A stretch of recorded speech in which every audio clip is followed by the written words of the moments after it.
Bienvenidos a una nueva edición del Sofá Inmobiliario del IE Alumni Real Estate Club. Bienvenido, Alberto. Muchísimas gracias, Gemma. Hoy tenemos con nosotros a Alberto Valls. Alberto es socio de Deloitte, responsable del área de Real Estate para MEA y chairman de ULI Spain. Y aparte de presentarte yo, cuéntanos tú, ¿quién es Alberto? Bueno, en primer lugar, muchísimas gracias, Gemma, a ti y al club por invitarme a esta sesión, y además voy a empezar por lo que le dije a Gemma y a Raquel, que a mí se me da fatal hablar de mí mismo.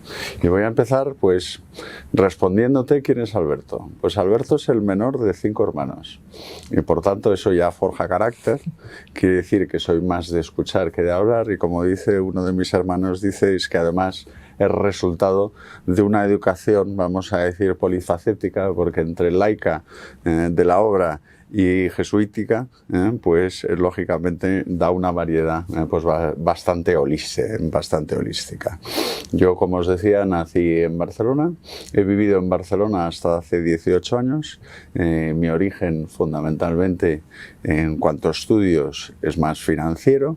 Empecé en auditoría 2 años, luego cambié a M&A, me especialicé en M&A y en el sector inmobiliario, y luego fui ampliando lo que es el ciclo de inversión inmobiliario, prestando servicios a lo largo de la vida de inversión.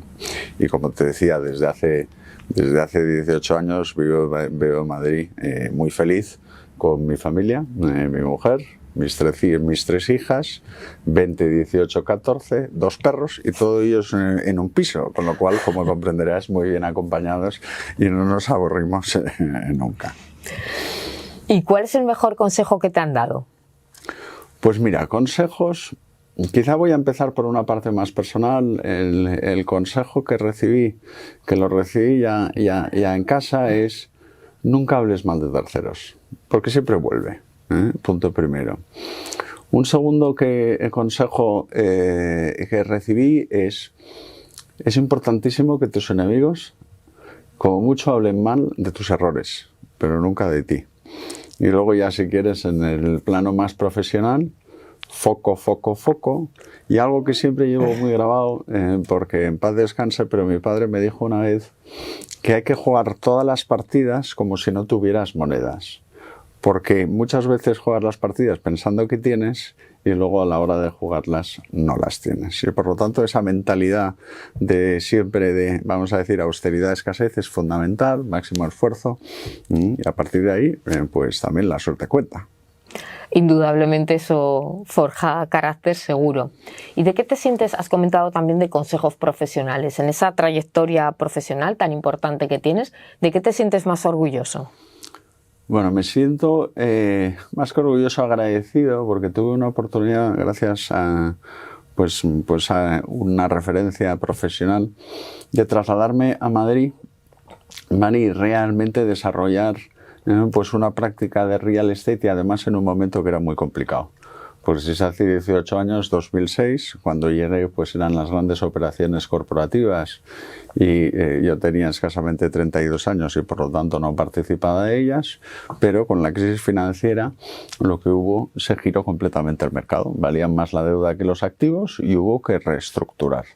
Y a partir de ahí, pese a que de alguna manera las Big Four pues lo que querían tener es una posición un poco prudente a la hora de afrontar esas refinanciaciones, hicimos un trabajo extraordinario para realmente aquellas compañías que realmente tenían actividad, posibilidad de continuar con viabilidad, pues pudieran continuar su actividad, y lógicamente ajustadas en función del ciclo, y las otras pues de qué forma se iban trasladando los activos a los de alguna manera tenedores de la deuda, ¿no? Eso permitió pues pasar unos años que eran los más difíciles después de la crisis financiera global, que por suerte ya hemos olvidado, pero que tenemos retos, y luego hablaremos, si quieres, de deuda, y a partir de ahí, ya con la recuperación del sector y el diferente desarrollo de las diferentes tipologías de activos, pudimos desarrollar una práctica pues multiactivo y multiservicio.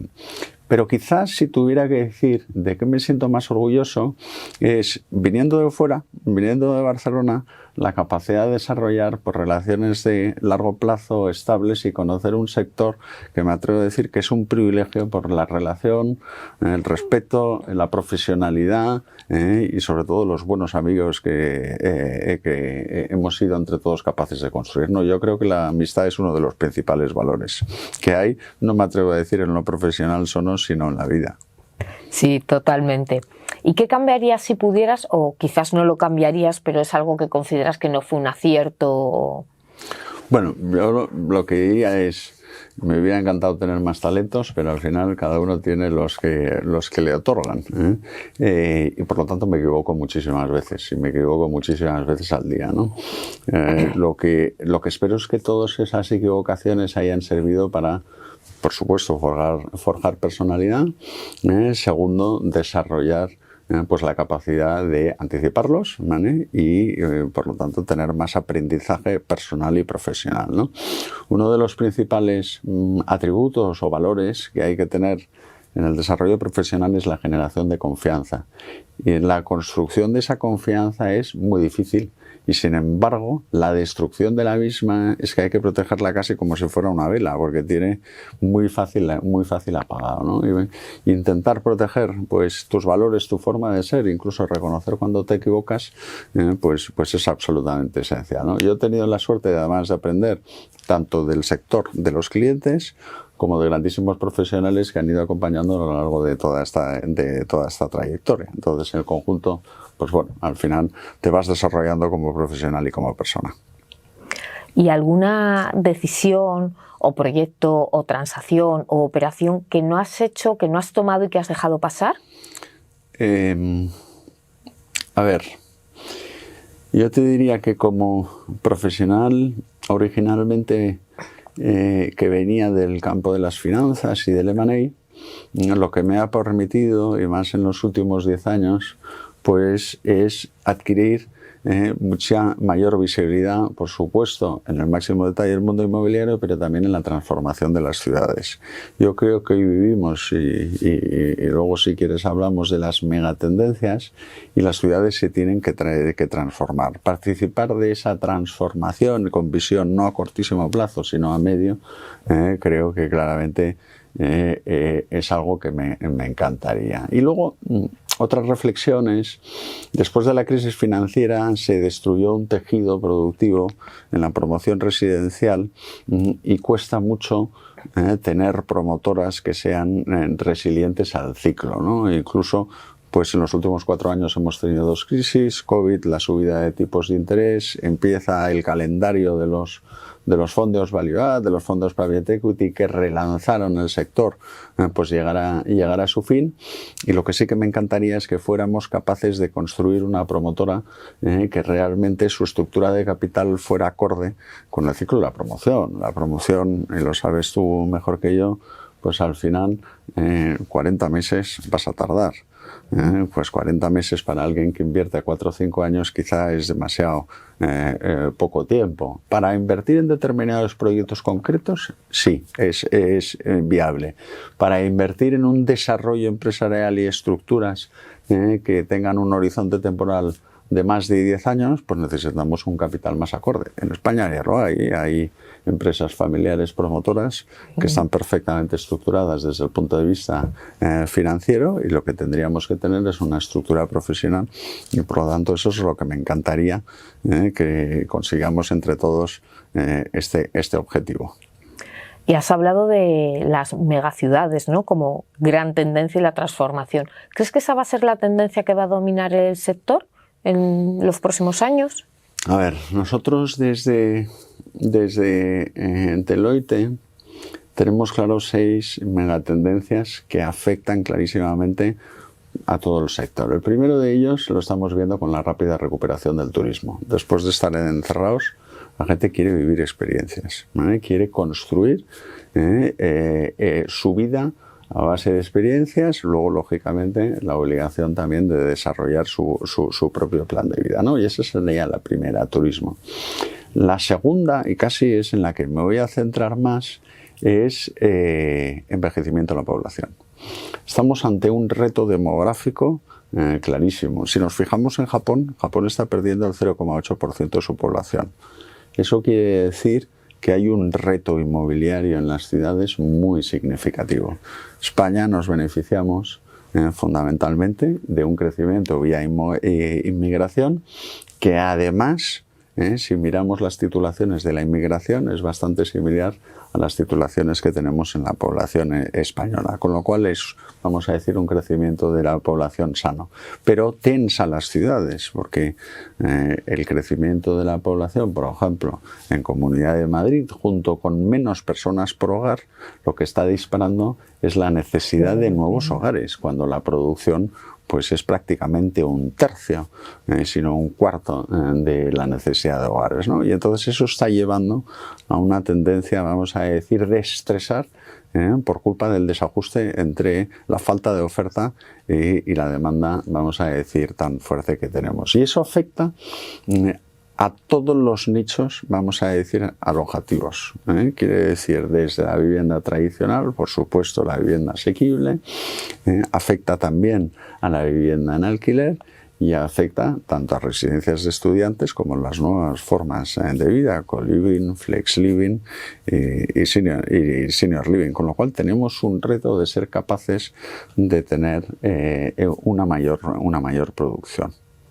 Bueno, lo bueno de estas tendencias que son retos también pueden ser oportunidades. Son oportunidades clarísimas. Y en el sector inmobiliario, aparte de estas tendencias y de estos retos, siempre tenemos muchos mitos, ¿no?, que la sociedad ve y refleja. ¿Cuál es para ti el mito inmobiliario que querrías desmontar?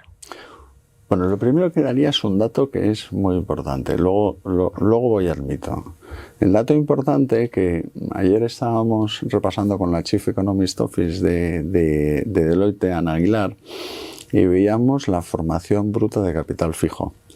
Y en términos reales, no corrientes, sino reales, en 2023 fue un 2% superior a la de 2019 prepandemia. ¿Qué significa esto? Que la inversión inmobiliaria en 2023, las transacciones, la inversión institucional cayó un 32%, a nivel europeo un 50%.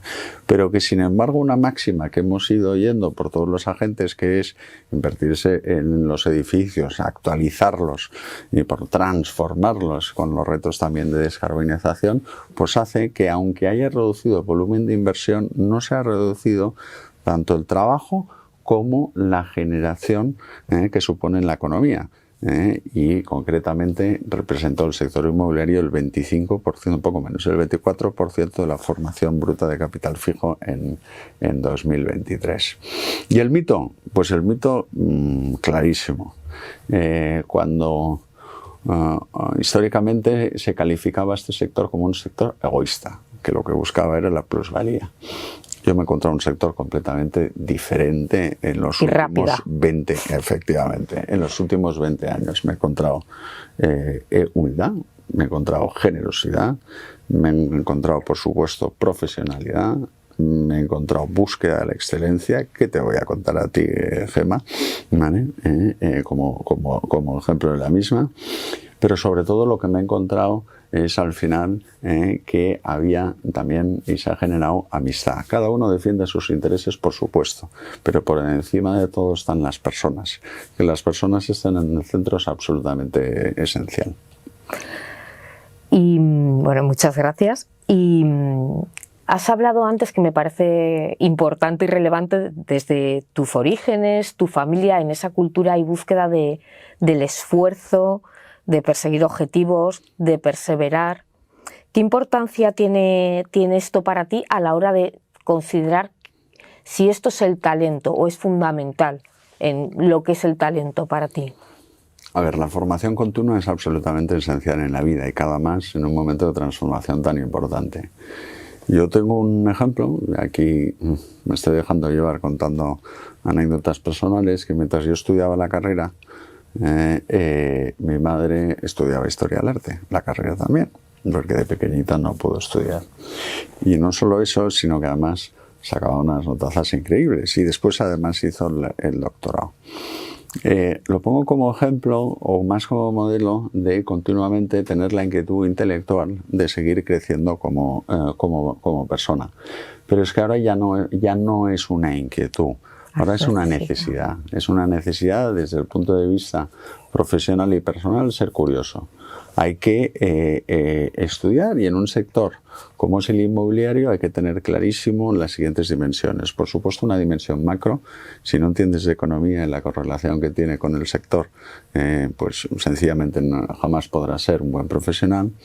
Tienes que entender de los propios mercados de capitales. Es muy curioso la situación, la disparidad que hay entre los mercados cotizados y los mercados privados en el momento actual, y si queréis hablamos luego. Hay que entender de los fundamentales inmobiliarios. El inmobiliario progresivamente está dejando de ser un sector aislado y está muy cada vez transversalmente relacionado con el resto de negocios operativos y por lo tanto hay que reflexionar cuál es el propósito y la necesidad de que la gente quiera ir a los inmuebles, ¿vale?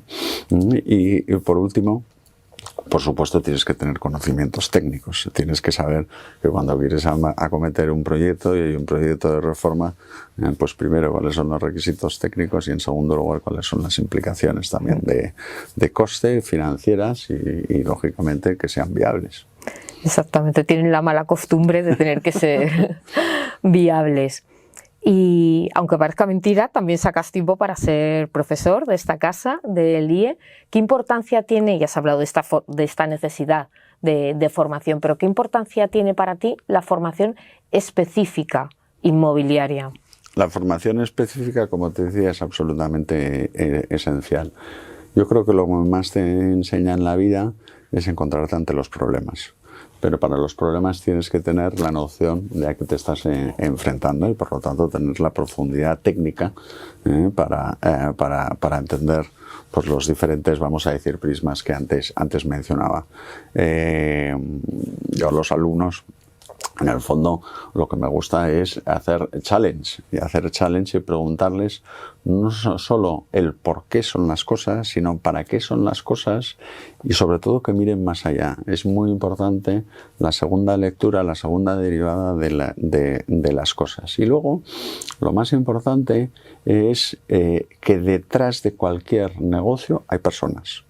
Y lo que es absolutamente esencial es entender las motivaciones de las personas, porque las motivaciones son las que llevan a que las cosas ocurran o no ocurran. Por supuesto que se necesita ejecución, que para mí, pues en el nuevo ciclo, la clave es ejecución. Pero las motivaciones, la parte más, vamos a decir, humana, humanista, es absolutamente esencial pues a la hora de querer entender qué es lo que va a pasar y cómo se va a ejecutar. Lo que no hay duda es que eres un apasionado del sector inmobiliario, pero si no te hubiéramos visto en este sector, ¿qué te hubiera gustado ser? ¿O dónde crees que hubieras acabado?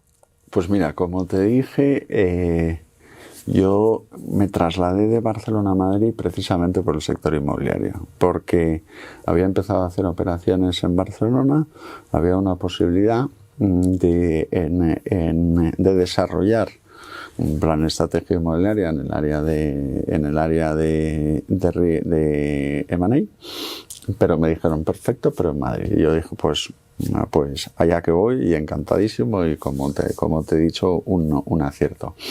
Y por lo tanto siempre, más que el tengo que esto me lo hizo un amigo y me divierte muchísimo, es voy a. Y por lo tanto he ido hacia el sector inmobiliario. Pero para responderte, la afición que estoy teniendo desde hace mucho tiempo es a la cocina. Y por lo tanto me divierte muchísimo. ¿Por qué? Porque tiene su método, porque tiene su parte creativa y sobre todo porque me encanta ver al final la satisfacción, el bienestar que genera pues en los invitados. Y por lo tanto, no sé, a lo mejor en otra vida hubiera sido cocinero. Bueno, te queda parte de esta para poder hacer un negocio paralelo. Antes, comentando un poco de las tendencias, necesidades de la sociedad y del sector inmobiliario, claramente has puesto sobre la mesa el tema de la vivienda y la necesidad de hogares muy por encima de la producción. con lo cual es muy lógico que muchos de las preguntas de los socios que han dirigido hacia ti vayan en torno a esta temática. Javier nos pregunta que en una ciudad como Madrid, en la que abunda el suelo disponible, pero siempre en torno al M40, si tú crees que de alguna manera podría, más allá de las medidas que acaba de sacar el gobierno, acelerarse lo que es el planeamiento, que es la primera barrera de entrada, y que en lugar de empezar a construir en décadas se pueda hacer de una manera mucho más rápida y que, como también comentabas, vaya más acompasado con el ciclo de los inversores, ¿no? Si miramos la M40, Madrid se mueve. Y cualquier medida desde el punto de vista político, como no fabrique suelo, como no permita que haya un aumento en la producción, y volvemos al concepto de viabilidad anterior, el problema con las tendencias estructurales que antes decíamos va a ir a más. Y no lo vas a poder controlar por medidas de demanda, ¿no? Con solo cumplir los plazos que establece la legislación y una mejor coordinación entre administraciones, quedaría perfectamente solucionado. Y por lo tanto, la velocidad de desarrollo del suelo es absolutamente esencial para atender y mitigar el problema que tenemos hoy de vivienda. A partir de aquí, lógicamente los planeamientos y lo que estamos diciendo es que tienen que tener viabilidad, como al final pues los grandes desarrollos de planeamiento requieren de muchísima infraestructura, pues hay una serie de reflexiones que habría que hacer. ¿Cómo podemos fasear esas infraestructuras? Porque si no, estás poniendo todo el dinero hoy y, sin embargo, vas cortando el jamón conforme va llegando la demanda. Por lo tanto, a lo mejor habría que ir a desarrollos, pues, vamos a decir, que se actúe sobre un conjunto de transformación, pero que permitan dosificar para, de alguna manera, viabilizar los desarrollos. Pero, sin duda, la coordinación y cumplir los plazos en las administraciones llevaría una mayor velocidad. Y luego que de alguna manera las impugnaciones de los planeamientos, las cosas se pueden perfeccionar, no de alguna manera entorpecer y de alguna manera pues interrumpir sencillamente con otros intereses, ¿no? Con lo cual sí, bueno, hay una reflexión importante también. Es un poco el problema que tiene muchas veces el planeamiento, que también en ocasiones es interpretable, ¿no? Y eso también causa inseguridades. Pero en otros países llevan a cabo grandes transformaciones de ciudades con regeneraciones urbanas y, por lo tanto, con una planificación que va bastante más allá, y lo que hay que entender que es que necesitan los territorios al final. Y viendo que el problema es sobre todo de oferta, y comentas medidas para agilizar que esta oferta llegue a mercado, en cuanto a precio, ¿consideras que simplemente con esta mayor disposición de oferta, o se podrían tomar otras medidas que no pasen quizás por la intervención para facilitar el acceso a vivienda? A ver, varias cuestiones. La inversión inmobiliaria es muy intensiva en capital y, por lo tanto, las fluctuaciones del mercado pues tienen una correlación muy directa. Pues en octubre de 2023, del año pasado, el Euribor estaba por encima del 4, y el bono a 10 años también superó el 4%. Llegó en enero el bono a estar en el entorno del 3, ahora está en el 3,27, me parece que era ayer. Pero venimos de escenarios de muchísimo, o sea, de intereses reales negativos, ¿no? Entonces, lo que quiero decir es que los negocios, para que la iniciativa privada los lleven adelante, tienen que superar su coste de capital.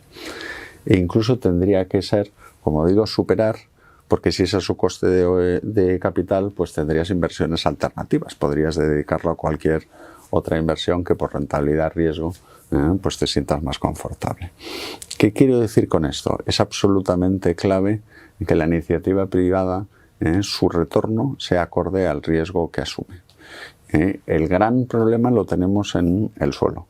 Si hay poco suelo disponible, pues prácticamente pues el margen industrial derivado también de la inflación en construcción es el que es, ¿vale? Y el precio de venta, pues al final, como también hay escasez, pues hay demanda. Por lo tanto, va incrementando, aunque las tasas de esfuerzo para los salarios que no suben a la misma velocidad, pues van incrementando. Cosas y formas de poder fomentar ese equilibrio que mencionas. Primero, desde el lado de la demanda, pues a determinados, vamos a decir, fragmentos, pues se podría haber medidas. En nuestra época teníamos la cuenta de ahorro vivienda, punto primero. Punto segundo, se podría también, en función de los nichos de edad, pues establecer IVAs súper reducidos, no reducidos, sino súper reducidos. Pero también hay que pensar que si queremos incentivar, hay que incentivar también a la producción. Y, por ejemplo, la vivienda asequible, pues requiere también de colaboración pública-privada, aunque desde el lado público, cuando los volúmenes de deuda pues van a alcanzar el 120% del PIB, el margen de maniobra es más reducido. Pero claramente hay que actuar sobre, fundamentalmente, facilitar la capacidad de compra y, en segundo lugar, facilitar la capacidad de crear nueva producción. Y continuando con el tema de la vivienda y con las nuevas formas alojativas que están surgiendo a raíz de los cambios de la sociedad, a raíz de la necesidad que tenemos de viviendas, has hablado antes de flexible living, de co-living, y uno de los temas que has comentado, que creo que también va muy vinculado al problema social que tenemos de envejecimiento de la población, es el senior living. Y nos han preguntado varios socios por este tema, en concreto Marce Aragonés de Silvers XP pregunta que cómo crees tú que va a evolucionar el senior living en España, porque, y esto lo añado yo, es evidente que es un tema que suena mucho más del porcentaje real que representa luego de los proyectos. ¿Y qué crees que necesita este segmento que parece que es tan necesario y que tanto interés despierta para despegar realmente? A ver, senior living, hay una serie de tendencias estructurales que claramente van a llevar al desarrollo del producto. Me explico. Antes decíamos envejecimiento de la población. Gracias a Dios, cada vez la esperanza de vida y la calidad de vida, y nos cuidamos más, pues lleva a que vivamos más. Punto segundo. En Europa cada año cumplen 1,5 millones de personas 65 años. Con lo cual hay una demanda, vamos a decir, más que suficiente. España es un mercado para destino como vivienda, vamos a decir, no hace falta recordar todos los atractivos que tiene. Pero, y por lo tanto, hay un senior living probablemente enfocado para población internacional. Lo estamos viendo en ventas de viviendas a extranjeros, con todo, vamos a decir, las ventas de cola que lleva en los últimos años después de la recuperación de la crisis financiera. Pero luego miremos a la población española. La población española, solo un 6% de las pensiones son superiores, o de los individuos que cobran pensión son superiores a 2.800 euros. Con lo cual quiere decir que es en función de su cesta de gasto, su tasa de esfuerzo, o tienen otros complementos de renta, o si no, claramente hay que pensar productos que sean acordes a un volumen de demanda suficiente. Cuando los productos y los asset class son nuevos, alguien tiene que tomar el riesgo. Y tenemos otros ejemplos en otros países. Francia, Inglaterra está muy desarrollado, pero aquí faltan operadores y sobre todo lo que faltan son comparables. Quiere decir que hay una incertidumbre sobre el retorno efectivo, el NOI, si quieres, en la cuenta de resultados que efectivamente dan esos negocios, ¿no? Hay una noticia buena en todo esto. Empezamos a ver ya joint ventures entre gestores y capital. Y por lo tanto vamos a empezar a ver esos comparables que hoy todavía no hay, porque lógicamente al ser un producto nuevo y con todos los condicionantes que he mencionado, primero tiene que arriesgarse el equity. y después cuando se compruebe que es negocio, pues vendrá la deuda. ¿Lo veremos desarrollado en los próximos 10 años? Seguro. Tendrá sentido incluso a nivel de ciudad. Quien vive en el centro, pues a lo mejor alquila su casa en el centro y se va a algún complejo de senior living pues un poco más alejado y con más tranquilidad. Bueno, está por escribir, pero la gracia del sector inmobiliario, déjame decir, una cosa que ahora se dice mucho, es que es fluido. Quiere decir que se va adaptando en función de las necesidades de la sociedad. Y otro de los grandes temas o de los grandes problemas o casos que tenemos encima de la mesa es el tema de la vivienda para jóvenes, no solo para gente mayor, la imposibilidad que tiene ahora mismo la gente joven de independizarse. Como vemos, como la mayoría se van a pisos por habitaciones, pisos compartidos. ¿Qué se podría hacer para intentar solventar este problema? Quizás el tema de cooperativas. ¿Tú cuál crees que sería una posible o un posible aporte de solución?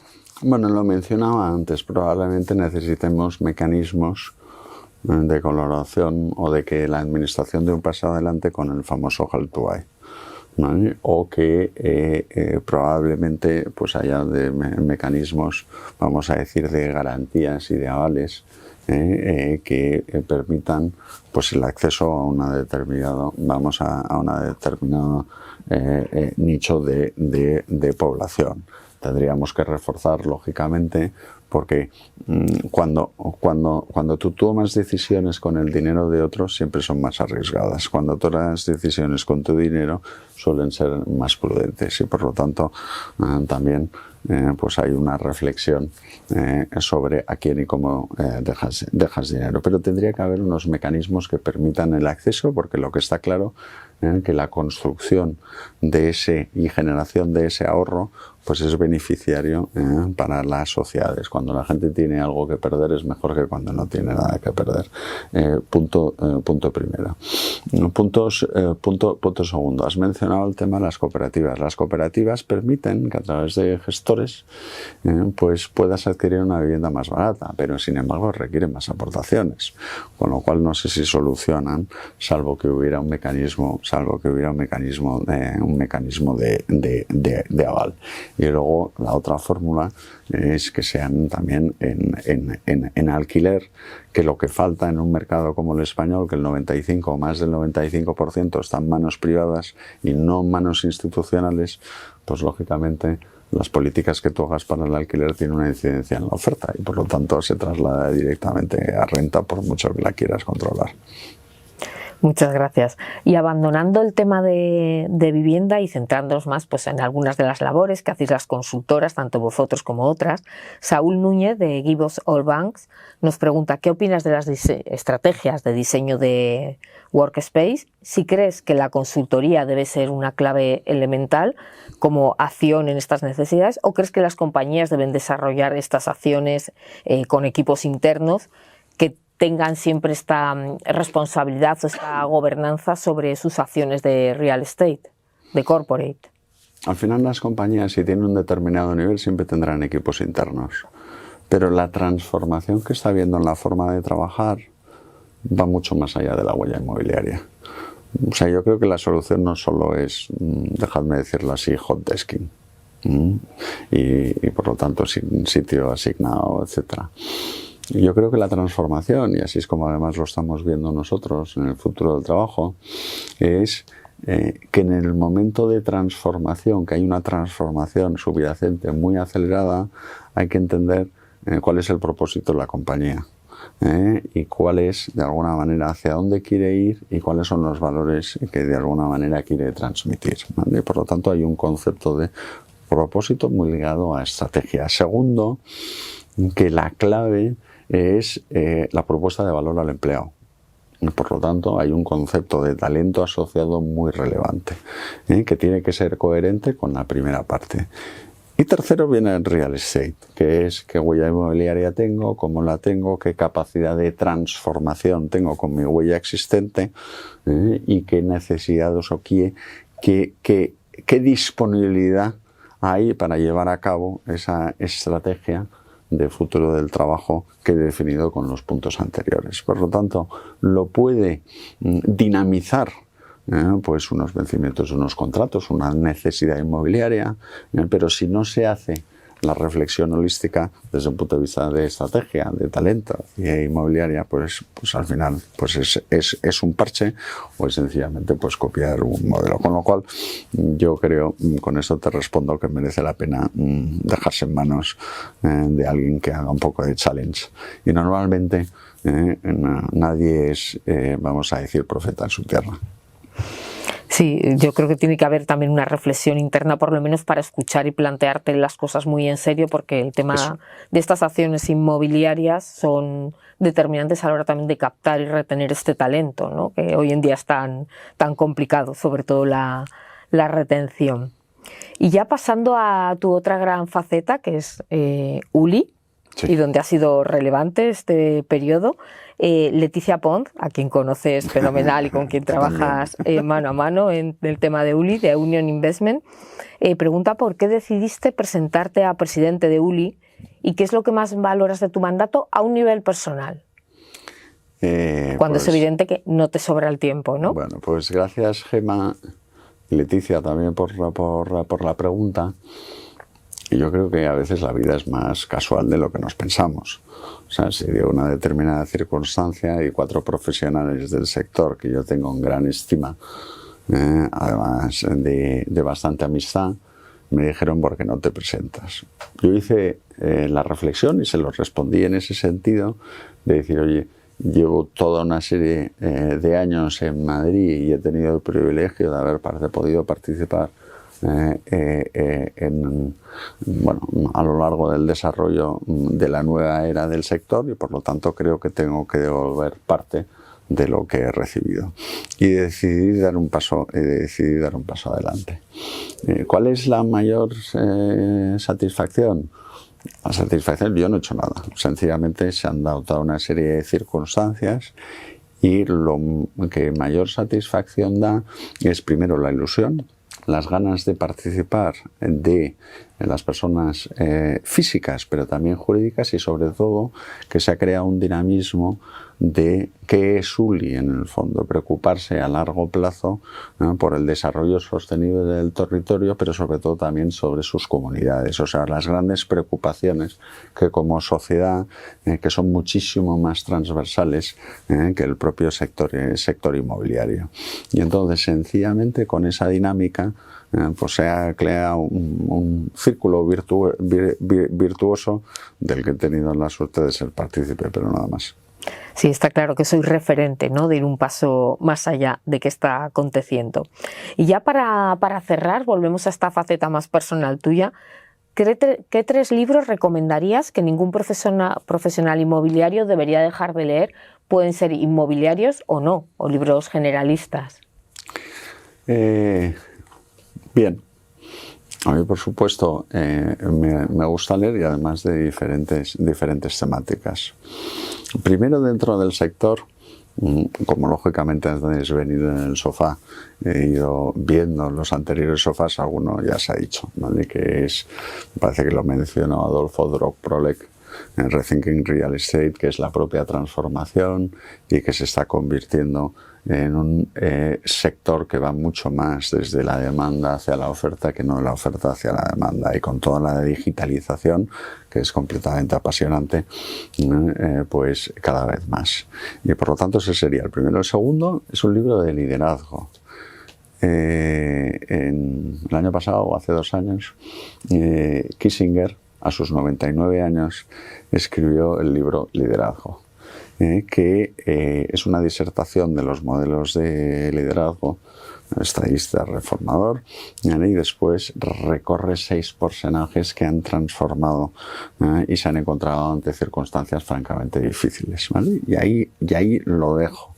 Estaríamos debatiendo también sobre las reflexiones de los diferentes personajes. Es un libro de Semana Santa que me ha apasionado. Y el último es una curiosidad, que no voy a decir un libro. Yo tengo una afición y es que me gusta coleccionar diccionarios.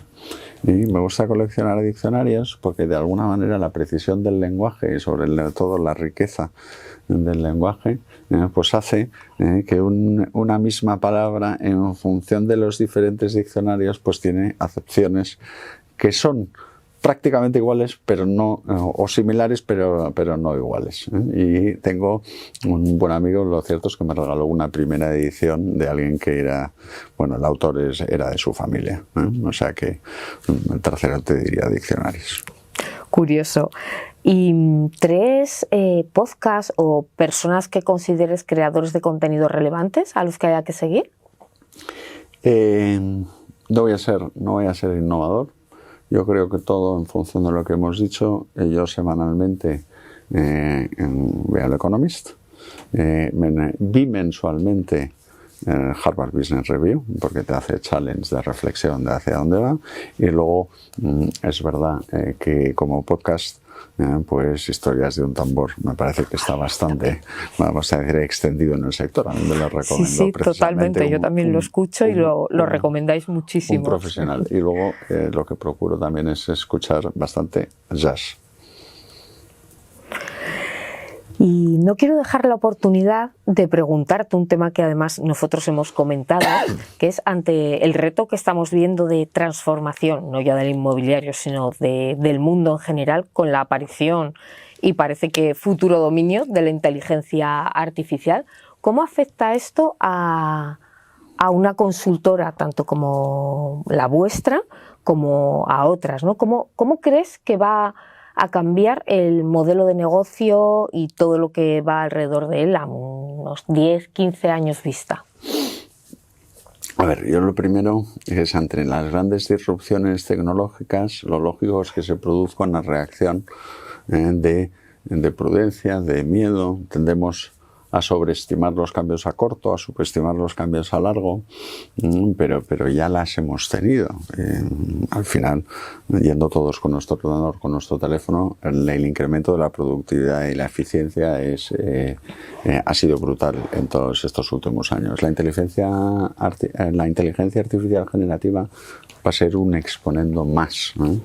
Como consultoras y particularmente en Deloitte, nuestro propósito fundamentalmente es aportar el máximo valor a nuestros clientes y acompañarles en todo el proceso de transformación. Tanto es así que incluso a través de la excelencia, innovación, etcétera, tener un impacto pues en los clientes y evidentemente también en la sociedad.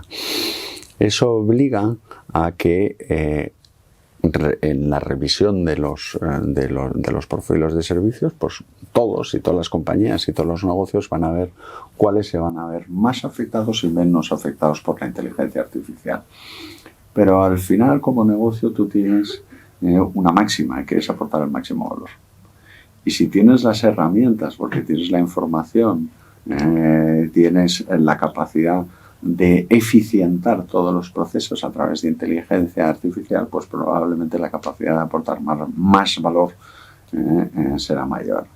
Y además, si de alguna manera te anticipas, ¿vale? Y tienes la capacidad no solo de verlo, sino de estar cerca de los grandes contribuidores a ese proceso, pues bueno, yo creo que pues siempre pues habrá clientes que pedirán en el acompañamiento, en la propia transformación tecnológica, como también en todo el asesoramiento, fundamentalmente con valor añadido, además de los servicios más tradicionales. Con lo cual, yo creo que de aquí a 15 años lo veremos como una anécdota, nos habremos adaptado. Es verdad que es responsabilidad individual de abrazarla. Es verdad que también, ojo, porque hay un tema de ética por un lado y de información y de compartir datos por otro, y por lo tanto pues habrá que ir de forma sólida avanzando y abrazando la tecnología, que seguro que es mejor para todos. Por tanto, cero emergencia y tenemos a nuestra disposición una herramienta más. Ocupación más que preocupación. Perfecto. Y para cerrar, y aprovechando que te tenemos aquí, ¿a qué persona nos recomendarías invitar o quién crees que debe sentarse en este sofá? Bueno, la verdad es que llevabais una media buenísima hasta que he venido yo, pero yo lo que recomendaría, pues lo que sería un lujazo, por ejemplo, es tener a Miguel Hernández. Miguel Hernández, por supuesto, a cualquiera de los CEOs de las promotoras que están transformando el sector y que lógicamente pues antes he mencionado los retos que tiene el propio sector. Da igual David, Paco, Jorge, Borja, José Carlos, ¿no? Y luego como mujer a Vanessa. Vanessa Heinz, yo creo que es referente. Está haciendo un trabajo fenomenal. Fantástico. Es profesora también de IE. Fue profesora mía. Pues nada, muchísimas gracias. Alberto, muchas gracias a ti, gracias por tu tiempo, por tu generosidad, a pesar de no gustarte hablar de ti, de haber compartido quién es Alberto y permitirnos aproximarnos a cómo ves el sector. Muchas gracias. Gracias a vosotros y al club. Gracias, Gemma.